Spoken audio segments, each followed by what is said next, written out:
Je vais essayer de rester relativement simple en traitant la question en 5 points différents pour avoir un angle de vue assez général. La première question, c'est pourquoi une obligation d'information et qu'est-ce que l'information? Alors je vais aller rapidement. Informer, c'est une obligation pour tout professionnel de santé. En premier lieu, et ce sera donc mon premier point, il y a une obligation. Et cette obligation pèse sur toute personne qui intervient dans le système de santé, quel que soit son statut, quelles que soient ses fonctions, quelle que soit sa mission. C'est une obligation que l'on retrouve dans la loi, notamment dans la loi du 4 mars 2002, bien sûr, la loi Kouchner. C'est une obligation que l'on retrouve dans tous les codes de déontologie applicables, le code de déontologie médicale. Un petit problème sur l'obligation d'information en haut? Merci. Donc c'est une obligation que l'on retrouve aussi effectivement dans le cadre de l'exercice infirmier, sans aucun doute. On doit informer ici la personne malade. Et c'est une obligation que l'on retrouve aussi notamment quand on agit dans un cadre privé, dans le cadre du contrat de soins. Il existe une relation contractuelle entre le patient, pour aller très vite, et l'équipe de soins, et cette obligation et ce contrat fait naître différentes obligations. Parmi cette obligation figure l'obligation d'informer, qui, si elle n'est pas respectée, entraîne une sanction pour l'équipe de soins. C'est une obligation, mais c'est aussi, il faut le voir de l'autre côté de la médaille, parce que ce sont les deux faces de la même pièce, c'est aussi un droit pour la personne de bénéficier de cette information. C'est un droit que l'on retrouve d'une manière très détaillée dans la loi du 4 mars 2002, qui est codifiée aujourd'hui dans le Code de la santé publique, et notamment dans les articles L1110-4, et notamment L1110-4 et suivants du Code de la santé publique. Bon, je ne vous donne pas les références, on va rester relativement... on va survoler ici comme s'il y avait une roue et qu'on attendait tous la fortune. Voilà. Sur quoi porte l'obligation d'information? Maintenant que nous avons posé qu'il existe effectivement d'un côté une obligation pour le professionnel et d'un autre côté un droit, qui si l'un et l'autre ne sont pas respectés vont entraîner nécessairement une sanction, sur quoi porte cette information? La loi nous renseigne et nous précise que l'obligation d'information porte sur tous les risques fréquents ou graves normalement prévisibles. Tous les risques fréquents ou graves normalement prévisibles. Quel que soit le risque, dès lors qu'il est fréquent ou grave et qu'il est normalement prévisible, il faut qu'il fasse l'objet d'une information détaillée. Chacun va participer ici à l'exécution de l'obligation d'information dans son propre domaine de compétence. Dans son propre domaine de compétence. Un médecin délivrera une information médicale, un infirmier, une infirmière délivrera une information relative aux soins infirmiers, etc., etc. C'est une faute que de ne pas informer, c'est très important de s'en souvenir. C'est aussi une faute d'informer au-delà de ses compétences. C'est une faute qui ne manquera pas d'engager votre responsabilité si jamais vous informez au-delà de votre compétence. Pourquoi? Bien parce que, d'une certaine manière, vous risquez de donner de fausses informations ici aux patients. Et dans le Code de la santé publique, on retrouve bien cette obligation ici pour tous les professionnels, en précisant bien dans son domaine de compétences respectifs. Idem pour les aides-soignants, etc., etc. Qui bénéficie de l'information? A priori, la réponse est simple. Bénéficiera de l'information la personne malade elle-même. Ou du moins, la personne soignée. On peut être soigné sans être malade. Il suffit de penser par exemple aux femmes enceintes qui, jusqu'à ce jour, ne sont pas en état pathologique. Ça mérite d'être dit quand même. Donc qui bénéficie de cette information? La personne malade ou le patient d'une manière générale? On va dire le patient, la personne prise en charge. Il y a toute une question de vocabulaire que nous verrons ensuite ensemble pour voir justement si on doit distinguer entre le patient, la personne malade, la personne prise en charge et l'acteur de sa santé, le cas échéant. Et l'usager du système de santé, exactement. C'est le principe, la personne doit bénéficier directement de cette information. Alors tout principe en droit est nécessairement assorti d'exceptions, et celui-là justement ne fait pas d'exception. Ce qui nous permet de dire que par-delà la personne malade elle-même, d'autres personnes qui gravitent autour de la personne malade, en quelque sorte, vont elles-mêmes bénéficier d'une information sur les soins qui sont réalisés. C'est, à mon sens, probablement le point le plus délicat dans le droit de la santé, à mettre en œuvre pour des professionnels. Savoir sur quoi apporte l'information, bon, finalement, c'est relativement facile. Vous allez informer, vous allez dire, je sais pas, il y a une opération, vous risquez telle et telle chose, ça va vite, c'est relativement simple. En revanche, de savoir qui doit bénéficier de l'information et comment on peut organiser la circulation de l'information au travers, entre guillemets, de cette cellule de personnes prises en charge, c'est beaucoup plus complexe. Pourquoi ? Bien parce que la contrepartie de l'information, c'est bien sûr le respect du secret professionnel. Et le respect du secret professionnel est là aussi une obligation qui s'impose à tout professionnel de santé. Or, dans le domaine sanitaire, le secret professionnel est organisé d'une telle manière que le principe est il ne faut pas communiquer, il faut retenir l'information, quoi qu'il arrive, sauf exception. Donc vous voyez bien que quand vous allez vouloir informer une personne malade ou l'entourage d'une personne malade, vous allez vous retrouver pris en tenaille, entre guillemets, entre d'un côté l'obligation d'information que vous devez, la circulation de l'information, le fait de parler, de délivrer des données relatives à la santé d'une personne malade, et d'un autre côté, bien sûr, le secret professionnel qui vous interdit précisément de faire circuler cette information. L'un, quand même, relève d'une infraction pénale. Le fait de violer le secret professionnel, c'est une infraction pénale qui est punie d'un an d'emprisonnement, dans mes souvenirs, et de 15 000 € d'amende. C'est quand même assez sévère. Et ajoutons un dernier mot sur ce secret professionnel. C'est une obligation qui, même si, contrairement à ce qu'on croit, ne date absolument pas du serment d'Hippocrate dans le cadre de l'exercice médical, mais date au milieu du Concile de Trente, puisque c'est une copie, finalement, du secret de la confession, n'en demeure pas moins, d'une certaine manière, le pivot, ou du moins le porte-étendard des obligations de tout professionnel de santé. C'est vraiment une obligation pivot, c'est-à-dire qu'on s'en remet à la personne ici qui nous prend en charge. Pourquoi ? Parce qu'il y a ce secret. Donc à tort ou à raison, puisque contrairement encore une fois à ce qu'on croit, il s'agit d'une obligation relativement récente dans l'histoire, à tort ou à raison, c'est vraiment ici une des obligations les plus essentielles dans l'imagerie populaire qui pèse sur les professionnels de santé. Donc il n'y a pas, là je vais être très précis et très vague en même temps, il serait un peu fastidieux d'étudier en tant que tel la circulation de cette information. Pourquoi ? Parce qu'on n'a pas de règles précises, on a simplement une succession de cas selon les situations. On est finalement dans une démarche éthique là aussi, c'est une démarche éthique qui serait dans une certaine mesure le fait d'étudier un comportement face à une situation.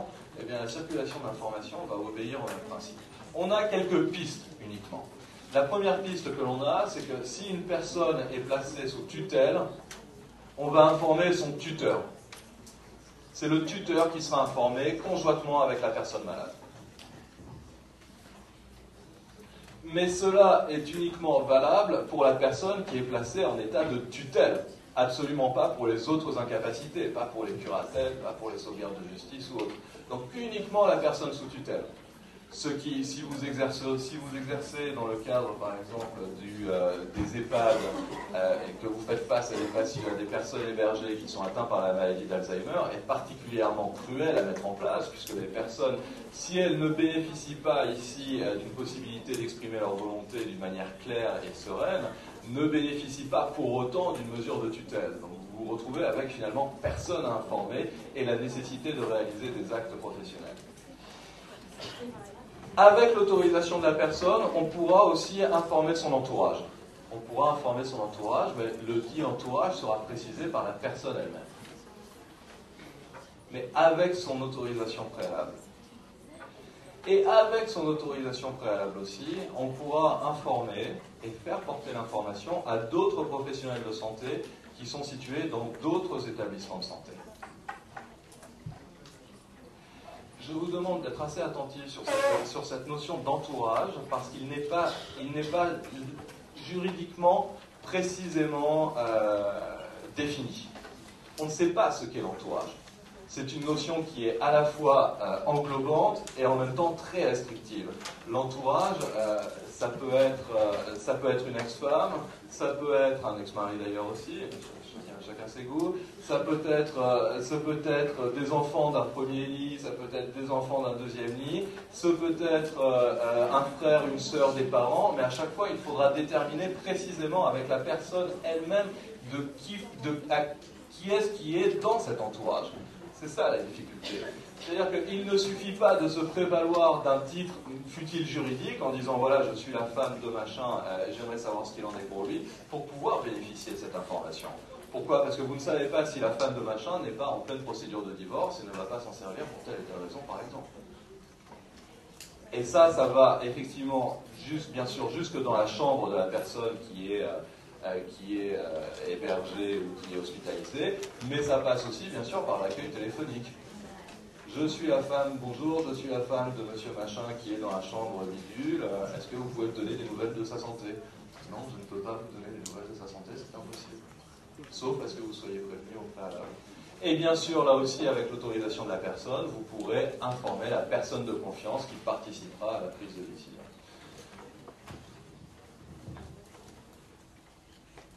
Alors, on trouve d'autres exceptions dans des cadres qui sont très précis, pour le coup, notamment dans le cadre des prélèvements d'organes, dans le cadre des actes de bioéthique, en cas de fécondation in vitro, de diagnostic prénatal, où là, finalement, on peut s'amuser d'une manière juridique à déterminer s'il y a un patient ou deux patients, si c'est un couple qui serait patient, si c'est une famille qui est patient, etc., etc. Mais le principe est quand même le suivant, c'est normalement la personne et la personne seule, avec son autorisation d'autres personnes qu'elle définit comme son entourage ou la personne de confiance, et enfin, le tuteur si la personne elle-même est frappée par une mesure d'incapacité. Deux dernières questions, j'aurais fait vraiment une intervention assez brève, mais deux dernières questions pour finir. La première question, c'est pourquoi recueillir ici, pourquoi informer? Quel est le but de l'information? Une première réponse juridique et une deuxième réponse plus philosophique. Ce sont les deux derniers points. On informe pour pouvoir permettre de recueillir ce qu'on appelle un consentement libre et éclairé. Le but de l'information n'est pas d'informer en tant que tel, ça n'a pas de sens d'informer. Ça n'a pas de sens pour deux raisons. La première raison, c'est que vous avez une personne qui est souffrante, et quand vous avez une personne qui est souffrante, sa capacité de volition, de pouvoir exprimer une volonté, peut être altérée, bien sûr, par sa souffrance et sa maladie, c'est une évidence, et Emmanuel l'a très bien rappelé. Donc, d'une certaine manière, les jeux sont faussés quant à sa capacité de prendre une décision.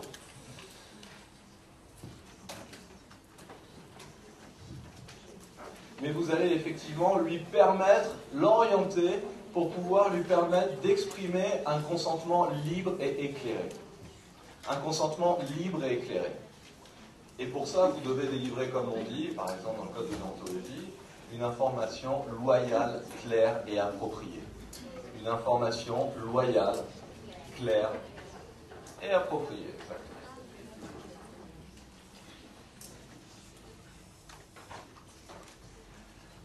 Un consentement libre et éclairé, c'est un consentement qui est capable de s'affranchir de toutes les contraintes qui sont posées, justement, notamment par la maladie.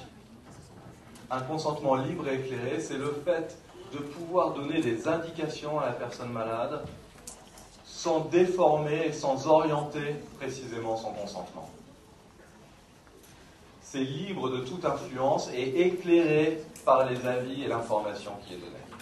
Au passage, je vous demanderai de noter, puisque comme ça la transition avec l'aspect philosophique me sera offerte sur un plateau, je vous demanderai de bien vouloir noter l'aspect très religieux qui continue à imprégner ici le droit de la santé.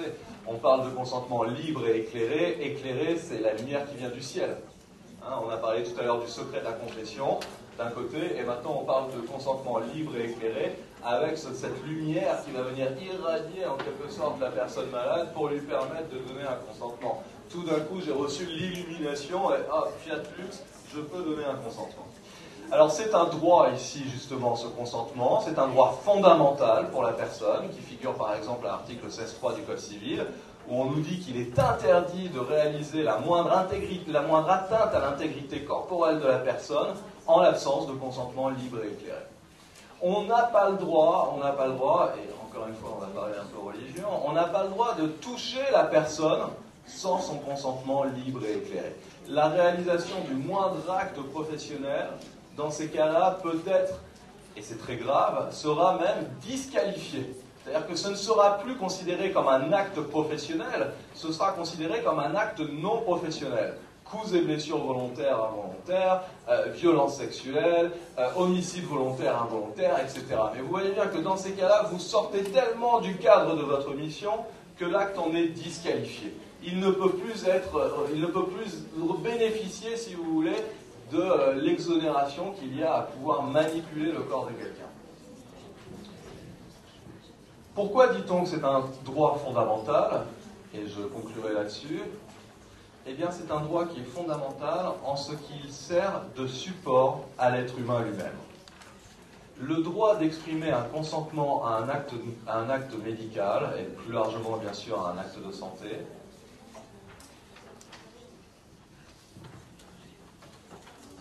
j'attends juste qu'il y ait un peu de silence, parce que c'est, même avec un micro...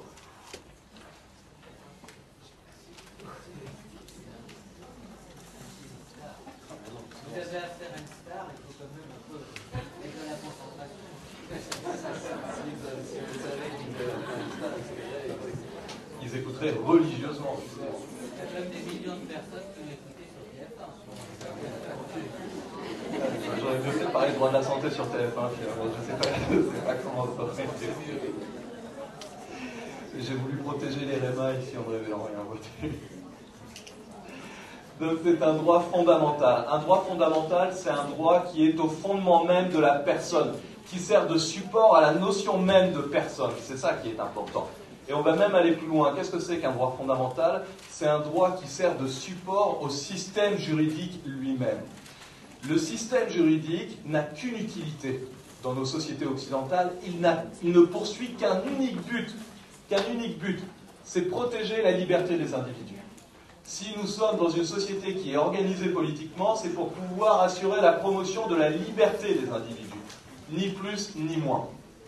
Sinon, l'État n'est pas légitime, sinon il n'y a pas de raison de s'organiser, de payer des impôts, etc., etc. Une question ?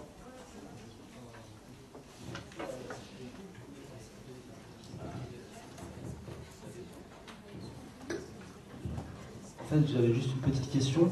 C'était le rôle premier de l'organisation des individus en société, enfin, et plus précisément en système politique. Est-ce que c'est pas de garantir la sécurité plutôt que la liberté, qui sont d'ailleurs des principes pas très compatibles politiquement? Je vous remercie. Non, on ne s'égare pas du tout. On ne s'égare pas du tout pour une raison très simple, c'est que quand on touche ici à ces notions comme l'information et le consentement, on touche à ce qui fait l'essence de l'homme et on touche donc à ce qui fait l'essence du droit, même du système juridique. On n'est pas du tout en train de s'égarer. Alors, est-ce que le droit protège la sécurité? Si vous êtes dans une lecture comme Hobbes, effectivement, vous allez dire que la première raison d'être du pacte politique, ce sera de protéger la sécurité. Maintenant, c'est une opinion qui est assez minoritaire. On va considérer au contraire qu'on va assurer la promotion de la liberté de l'individu et que pour cette promotion, on doit justement garantir la sécurité. Que la sécurité est l'un des moyens qui permettent d'assurer la liberté. Sans sécurité, il n'y a pas de liberté qui puisse s'exprimer. Maintenant, si on regarde dans les dispositifs applicables, par exemple dans ce qu'on appelle l'ordre public, on verra que l'ordre public, c'est la tranquillité, la sécurité et la salubrité publique, par exemple. Une des missions, effectivement, du gouvernement. Mais la sécurité, en tant que telle, est insuffisante. Pensez de ce point de vue-là à la Constitution américaine, qui est beaucoup plus libérale que la Constitution française, y compris que la Déclaration des droits de l'homme et du citoyen de 1789. Dans la Constitution américaine, on vous dit que vous avez le droit à la poursuite du bonheur. C'est un droit constitutionnellement garanti. C'est quelque chose qui est tellement fort, il y a un individualisme qui est tellement fort ici, que la poursuite, le but du gouvernement, c'est non seulement bien sûr assurer votre liberté, mais vous permettre de poursuivre votre bonheur individuel. C'est vraiment très fort. Alors effectivement, le système juridique va permettre la conservation de la liberté, va permettre d'assurer plus que la conservation, d'ailleurs vous avez raison, c'est la conservation de la sécurité, mais la promotion de la liberté. La promotion des libertés individuelles. Ce qui veut dire Ce qui signifie donc qu'en cas de violation de l'obligation d'information, il n'y a pas simplement un petit droit comme ça qu'on a oublié sur le chemin en passant, il y a carrément une remise en cause de la personne elle-même. Il y a une remise en cause de ce qui fait qu'un être humain est un être humain. Allons plus loin. Si finalement vous avez agi sans informer la personne et sans recueillir son consentement, que s'est-il passé? Eh bien vous l'avez traité comme une chose. Vous l'avez traité comme une chose. Est-ce qu'on demande à un arbre si on peut lui couper les branches? Est-ce qu'on demande, quand on va chez le vétérinaire avec son chat, est-ce qu'on demande au chat, est-ce que tu as envie de te faire opérer? Non. Il pourrait répondre. Je sais pas, les gens qui prétendent communiquer avec leurs animaux. Mais tout ça pour dire que, d'une manière ou d'une autre, vous voyez bien qu'il y a ici...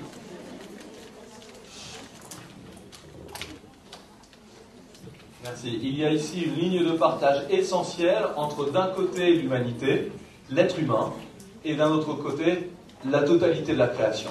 La totalité de la création, d'une certaine manière, est là pour pouvoir nous permettre, à nous, l'humanité, d'exercer nos droits.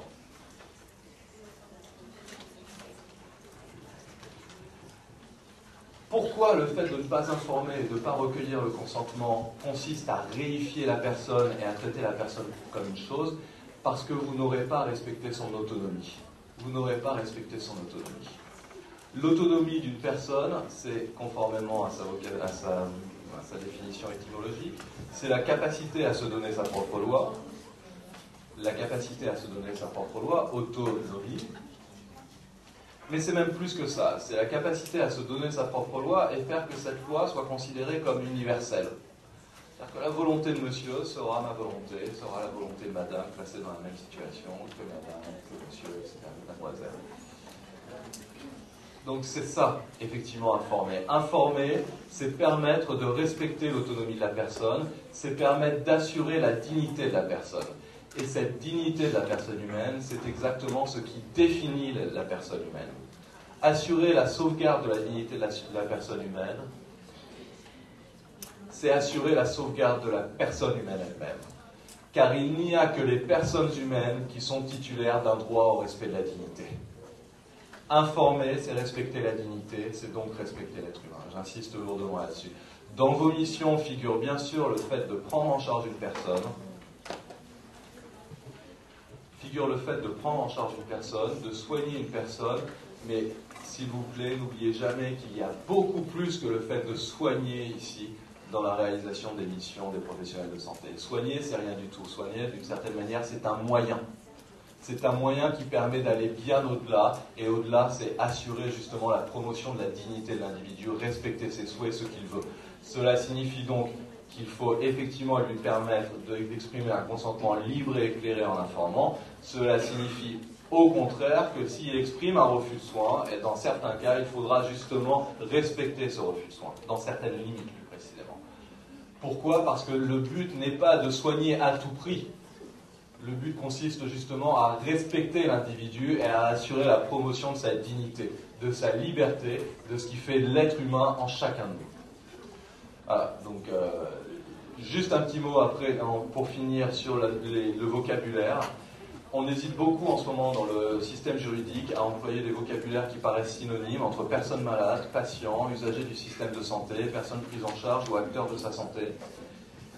Nous avons tous nos préférences, alors je vais vous expliquer rapidement les définitions et puis je vous dirai ce que j'en pense. Alors un usager du système de santé. Un usager du système de santé, c'est une personne c'est une position qui est plus une position sociale qu'une position juridique. C'est-à-dire qu'on va placer un usager, ici une personne, au sein d'un système social. Donc ça signifie que quand on utilise ce vocabulaire, on a d'un côté une personne malade et de l'autre côté un système juridique, un système social qui est cohérent, un système de santé. La personne malade, je ne vous donne pas de définition, c'est évident, c'est une personne qui est effectivement atteinte d'une pathologie ou qui se croit atteinte d'une pathologie. Le patient, c'est quelque chose de plus large. Le patient, c'est une personne qui souffre et qui subit un acte dans sa chair en silence. Puis deux derniers termes, un acteur du système de santé, une personne prise en charge. Donc là aussi, ça se définit très simplement. À titre personnel, je vous invite à ne jamais employer ce terme d'acteur de la prise en charge. On ne peut pas dire que le patient soit un acteur de sa santé, acteur de sa prise en charge. On en avait parlé.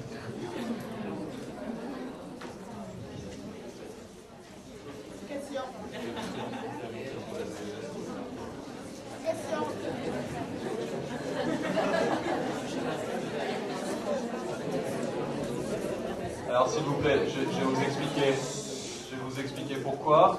Ne confondons pas le fait d'être actif dans sa prise en charge et le fait d'être acteur de sa prise en charge. Un acteur, c'est quelqu'un qui joue un rôle et qui, une fois qu'il a joué ce rôle, change son costume et retrouve sa vie. Le patient n'est pas un acteur, il n'a pas la distanciation nécessaire par rapport à sa maladie. La maladie est dans sa vie et il est lui-même sa vie directement. Donc il n'y a pas de rapport d'acteur ici, il y a un rapport actif sans aucun doute. Il y a un rapport, si on voulait reprendre une métaphore qui serait liée au théâtre ou au cinéma, on dirait que le cas échéant, c'est un metteur en scène, c'est un producteur de sa santé, mais en aucun cas un acteur.